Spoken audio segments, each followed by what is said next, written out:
July 26, 2022. Professor Derek Abbott stood before the assembled media in Adelaide, his face bearing the satisfied expression of a man who had solved one of the world's greatest mysteries.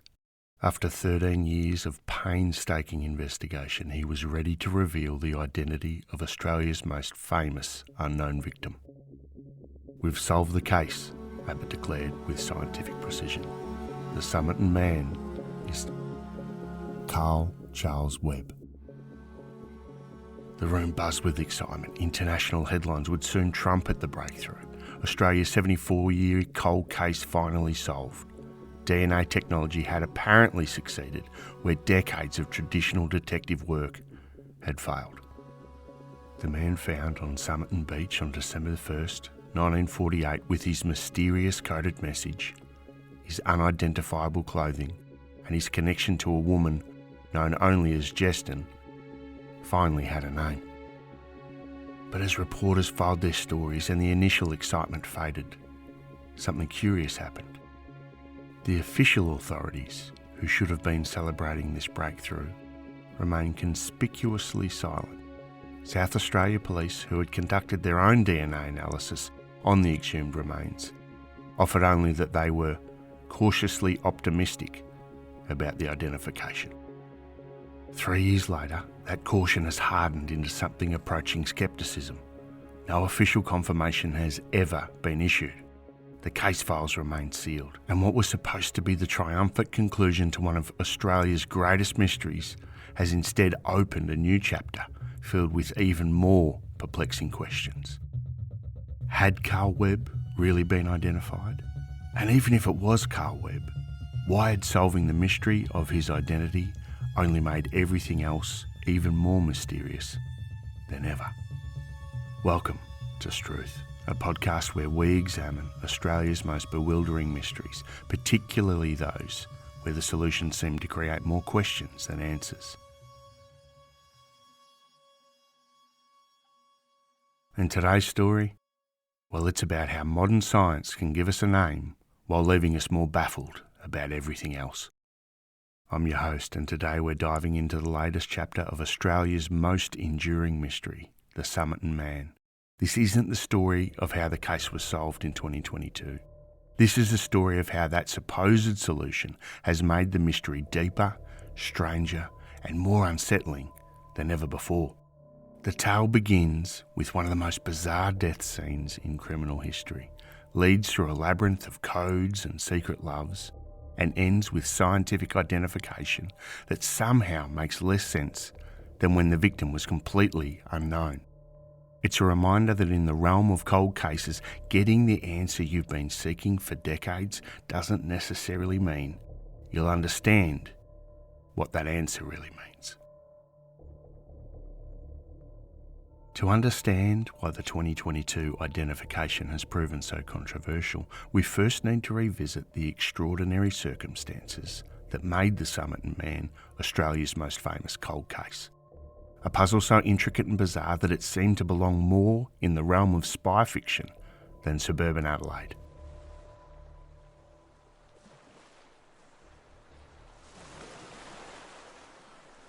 December 1st, 1948. A well-dressed man was found dead on Somerton Beach, slumped against the seawall as if he'd simply decided to take a rest and never woken up. But from the moment police began their investigation, nothing about this death made conventional sense. The man appeared to be in his 40s, physically fit, with distinctive facial features and well-developed calf muscles suggesting he might have even been a dancer or an athlete. His clothing was expensive and well-tailored, but every single identifying label had been meticulously removed. Not torn off in haste, but carefully cut away with scissors. The tags from his shirt, his jacket, his trousers, even the maker's label from his tie. The autopsy revealed enlarged organs consistent with poisoning, but no trace of any known toxin could be found in his blood. His stomach contained a pasty substance that might have been his final meal, but offered no clues to his identity. Most puzzling of all, the pathologist found no obvious cause of death. This healthy man in the prime of life had simply stopped living. But the real mystery began when police found a small piece of paper hidden in a secret pocket sewn into the dead man's trouser waistband. On it were printed 2 words in elegant script: Tamam Shud, Persian for finished or ended, the concluding phrase of Edward Fitzgerald's translation of the Rubaiyat of Omar Khayyam. The scrap of paper had been torn from a book, and after a public appeal, police located the exact copy of the Rubaiyat from which it came. The book had been thrown into the back seat of an unlocked car parked near Somerton Beach on the night the man had died. In its pages, investigators discovered a phone number written in pencil. The number belonged to a woman named Jessica Harkness, though she had previously been known only by her maiden name, Jessica Thompson. When police showed Jessica the death mask they'd made of the unknown man, witnesses reported that she appeared shocked and seemed to recognise him. But she denied any knowledge of the deceased, claiming she had given her copy of the Rubaiyat to a man named Alfred Boxall during the war. When police tracked down Boxall, he was very much alive and still in possession of his Rubaiyat, creating yet another impossible contradiction. But the most tantalising clue remained unsolved. On the back page of the found Rubaiyat, someone had written 5 lines of letters in a peculiar code. You'll see the sequence of letters in the show notes. Despite decades of analysis by code breakers, linguists and intelligence agencies, no one has ever definitively cracked this cipher. Some suggested it might be a one-time pad for intelligence work. Others theorised it could be the first letters of lines in a poem, or even instructions for a dead drop. The coders resisted every attempt at solution, adding to the aura of espionage and international intrigue that surrounded the case. The investigation deepened when police discovered an unclaimed brown suitcase at Adelaide railway station. Inside the suitcase were clothes that matched the dead man's size and style, but again, every identifying label had been systematically removed. Most intriguingly, some items were marked with the name T. Keane, but there was no T. Keane among the missing persons reported to police. The suitcase also contained a stenciling brush, American-made scissors, and an assortment of personal items that offered tantalising hints about the man's identity, while revealing nothing definitive. For 74 long years, the Somerton Man remained Australia's great unsolved mystery, a perfect storm of impossible evidence, missing identities and unanswered questions that seemed designed to frustrate conventional investigation. Until Professor Derek Abbott decided to apply the cutting edge of genetic science to this forensic investigation.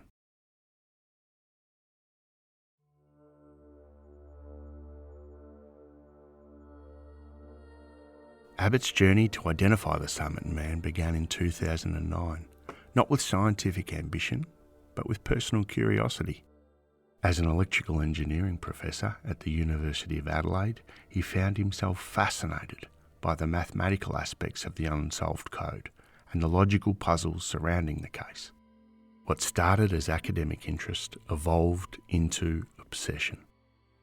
Abbott began collecting every scrap of evidence, every police report, every witness statement from the original investigation. He traced family trees, analysed photographs, and even married Rachel Egan, the granddaughter of Jessica Thompson, in a development that added yet another layer of personal connection to the mystery. But Abbott's real breakthrough came when he realised that traditional DNA analysis might be possible using an unconventional source. Hair strands embedded in the plaster death mask that was made in 1949. Working with American genealogist Colleen Fitzpatrick, Abbott's team developed revolutionary techniques to extract genetic material from hair shafts that had been preserved in plaster for over 70 years. The process was extraordinarily complex. While normal forensic DNA analysis relies on hair roots, Abbott's team had to work with the hair shaft itself, protected by keratin proteins but potentially contaminated by decades of chemical exposure from the mortuary soap used in the original plaster casting. Using techniques borrowed from electrical engineering, they applied imputation methods to fill gaps in degraded DNA data, ultimately extracting 2 million single nucleotide polymorphisms from the ancient hair samples. The genetic profile was uploaded to genealogy databases, allowing Abbott and Fitzpatrick to construct massive family trees containing over 4,000 individuals. Through this painstaking genealogical detective work, they identified distant relatives on both maternal and paternal sides, eventually narrowing the search to the descendants of 6 siblings born in the early 1900s. Carl, better known as Charles, Webb, emerged as the only male in the family group without a documented death record after 1947. Born on November 16th, 1905 in Footscray, Victoria, Webb was an electrical engineer and instrument maker who had served during World War II. He'd married Dorothy Jean Robertson in 1941, but the relationship deteriorated rapidly amid accusations of violence and mental instability. The elimination process was methodical and seemingly irrefutable. Webb had disappeared from all records in April 1947, exactly 18 months before the Somerton Man's body was discovered. His physical characteristics matched the dead man's measurements. His technical background could explain the sophisticated coding. His documented mental health issues, including a suicide attempt in 1946, provided a potential motive for self-destruction. Abbott announced the identification with 99.9% certainty, presenting it as a triumph of modern forensic science over one of history's most intractable mysteries. International media hailed the breakthrough as definitive proof that genetic genealogy could solve even the coldest of cold cases. But there was one detail that Abbott's triumphant announcement glossed over. South Australian police had conducted their own parallel DNA analysis using material from exhumed remains.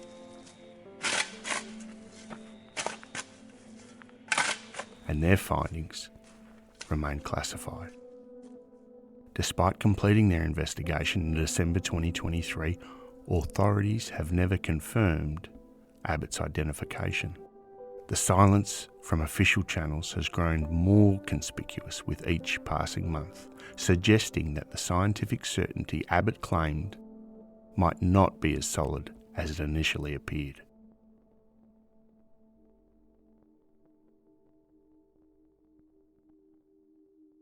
If Carl Webb really was the Somerton Man, then his identification should have answered the mystery's central question. Instead, it's revealed gaps in the story so significant that some researchers question whether the identification is correct at all. The suicide theory seems the most straightforward explanation for Webb's death.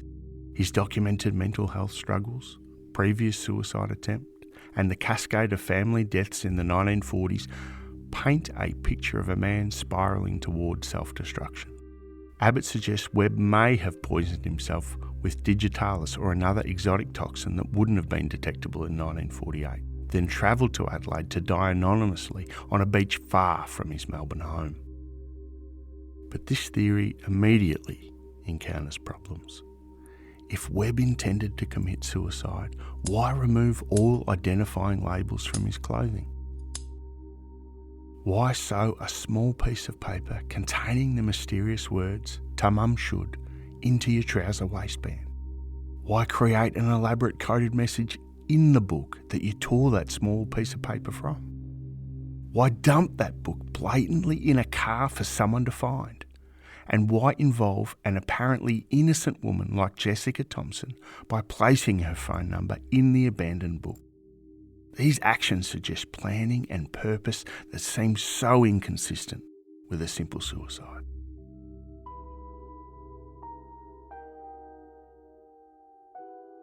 The espionage theory offers a more complex but potentially more satisfying explanation.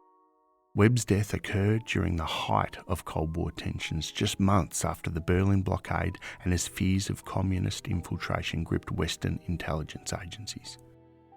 His technical background in electrical engineering could have made him valuable to foreign intelligence services, while his apparent mental instability might have made him a security risk worth eliminating. Gordon Kramer, a long-time researcher of the case, has noted suspicious timing. Webb's death coincided with the mysterious destruction of Australian immigration records from 1948 to 1950, suggesting official efforts to conceal information about foreign agents operating in the country.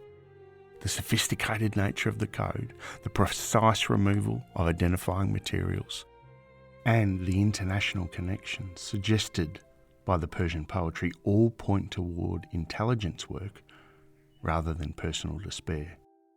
Indeed, if any of our listeners are familiar with the Isdal woman case from Norway, some of these elements will seem remarkably familiar.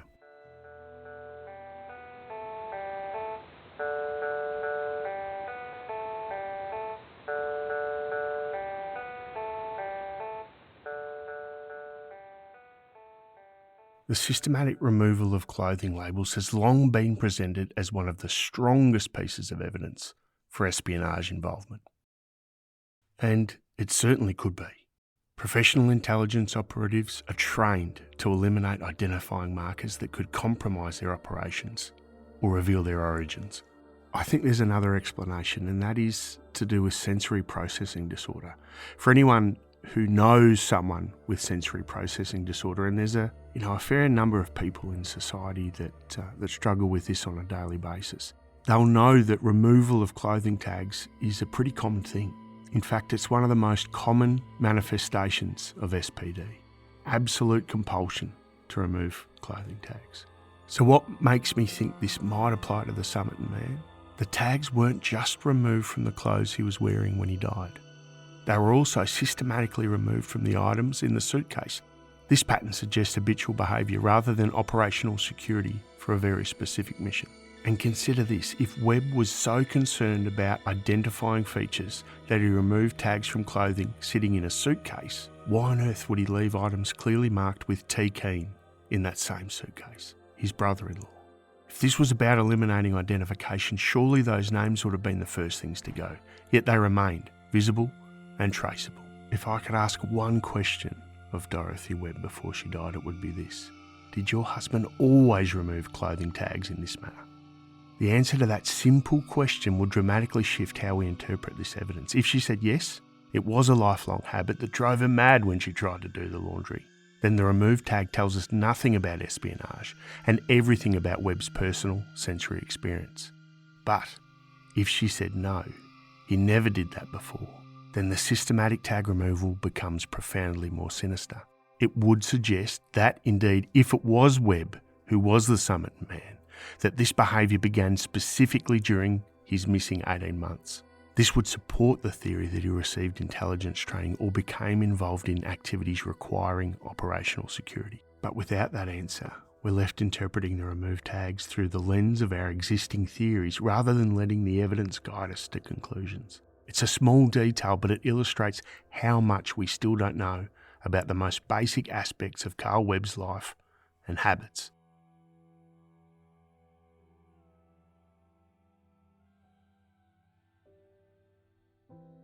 But perhaps the most troubling aspect of the Webb identification is what it reveals about the 18 months between his disappearance in April 1947 and his death in December 1948. During this crucial period, after he'd separated from his wife, Carl Webb simply vanished from all records. No employment, no residence, no documented contact with family or friends. How did he support himself? Where did he live? How did he end up in Adelaide? And most puzzling of all is the Jessica Thompson connection. DNA analysis has definitively ruled out any genetic relationship between Webb and the Thompson family, eliminating the long-standing theory that he might have been the father of Jessica's son, Robin. But if Webb had no connection to Jessica Thompson, how do we explain her apparent recognition of his death mask? How did her unlisted phone number end up written in the rubaiyat found near his body?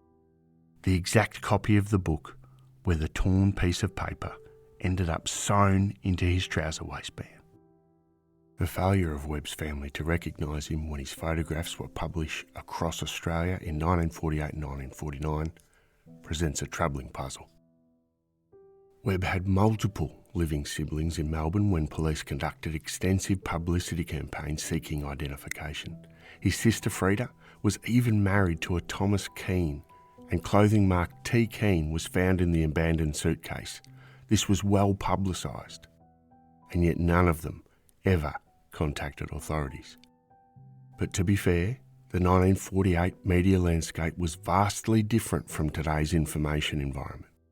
Not every household had a radio, television hadn't yet arrived in Australia, and newspapers were read by those who could afford them and chose to pay attention. It's entirely possible that Webb's siblings simply never saw the photographs, particularly if they had little reason to follow crime stories in Adelaide newspapers. Moreover, family dynamics in post-war Australia operated under very different social norms. Estrangement wasn't uncommon. Siblings could have bitter fallings out, move across town or interstate, and never speak again. Webb's documented violence and mental instability, his suicide attempt, and his abandonment of his wife might have led to his family deliberately distancing themselves from him. And yet, even accounting for these social factors, the T. Keane connection in the suitcase remains particularly troubling. This wasn't simply a matter of recognising a photograph in a newspaper, it was a direct family name appearing on items belonging to the deceased. The fact that Frida Keane never made this connection or chose not to report it adds a layer of complexity to the family recognition question that social context alone struggles to explain. 3 years after Abbott's announcement, the Somerton Man case exists in a peculiar liminal state, neither fully solved nor completely unsolved, but suspended somewhere between scientific certainty and bureaucratic scepticism. The most significant unanswered question is why South Australian authorities have never confirmed the identification. Their parallel DNA investigation using material from the exhumed remains should have provided definitive verification of Abbott's claims. The fact that their December 2023 report remains classified suggests either that the evidence doesn't meet legal forensic standards or that complications have emerged that contradict the academic findings. This official silence has created an unprecedented situation in cold case investigation. Unofficial researchers claim to have solved one of the world's most famous mysteries, while the authorities responsible for the case maintain diplomatic, non-committal language that has persisted for nearly 3 years. The scientific methodology used has come under increasing scrutiny. Critics question whether viable DNA could survive 74 years of chemical exposure from mortuary soap containing sodium hypochlorite, a substance known to destroy genetic material. The reliance on imputation techniques to fill gaps in degraded data has been characterised by some experts as sophisticated guesswork rather than definitive forensic proof. Perhaps most troubling is the realisation that identifying Carl Webb has somehow made the mystery's central elements, the code, the removed labels, the Jessica Thompson connection, more inexplicable than when the victim was completely unknown. We now have a name attached to actions and circumstances that make even less sense in the context of Webb's documented life history. The coded message remains undeciphered despite the identification. Abbott has suggested it might represent horse racing betting slips, but this theory lacks any supporting evidence and doesn't explain the message's specific format or letter arrangements. After decades of analysis by intelligence agencies and academic cryptographers, the code continues to resist every attempt at solution. And to those of you listening about the Somerton Man for the first time here on this podcast, best of luck cracking that one.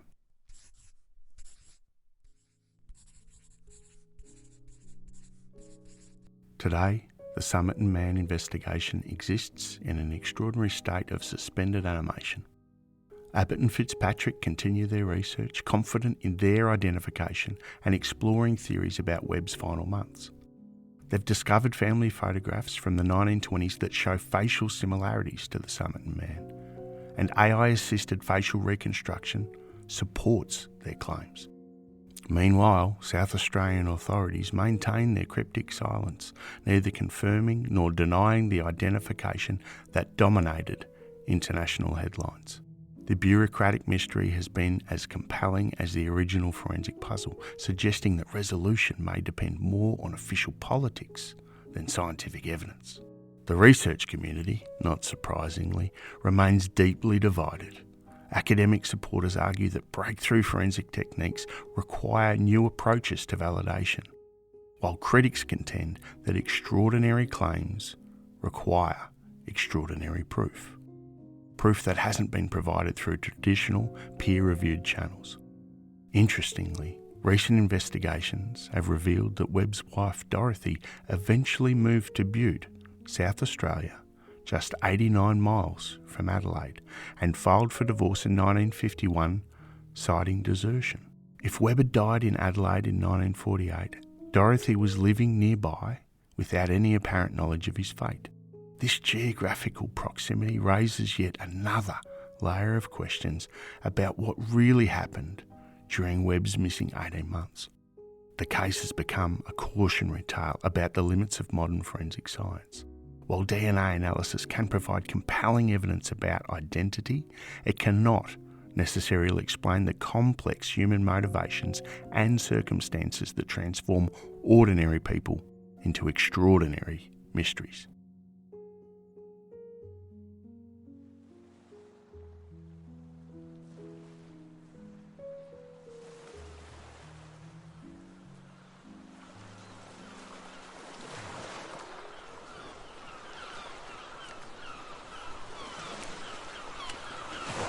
As the sun sets over Somerton Beach, casting long shadows across the sand, where an unknown man was found 77 years ago, I find myself thinking about the strange relationship between knowledge and understanding. We live in an age where science can extract DNA from 70-year-old hair, where computers can build family trees from fragments of genetic code, and where technology promises to solve mysteries that have confounded generations of investigators.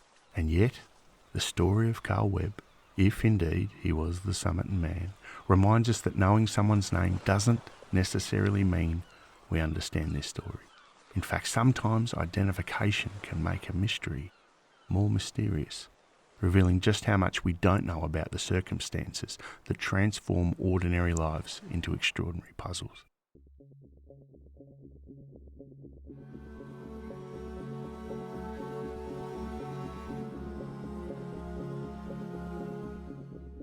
Perhaps the most unsettling aspect of the Somerton Man case in 2025 is that we may finally know who he was, but we understand less than ever about why he became a mystery in the first place. The elaborate staging of his death, the removed labels, the coded message, the connection to Jessica Thompson, all of these elements seem more inexplicable in the context of Carl Webb's documented life than they did when he was completely unknown. Struth. Sometimes solving the mystery just reveals how much mystery remains unsolved.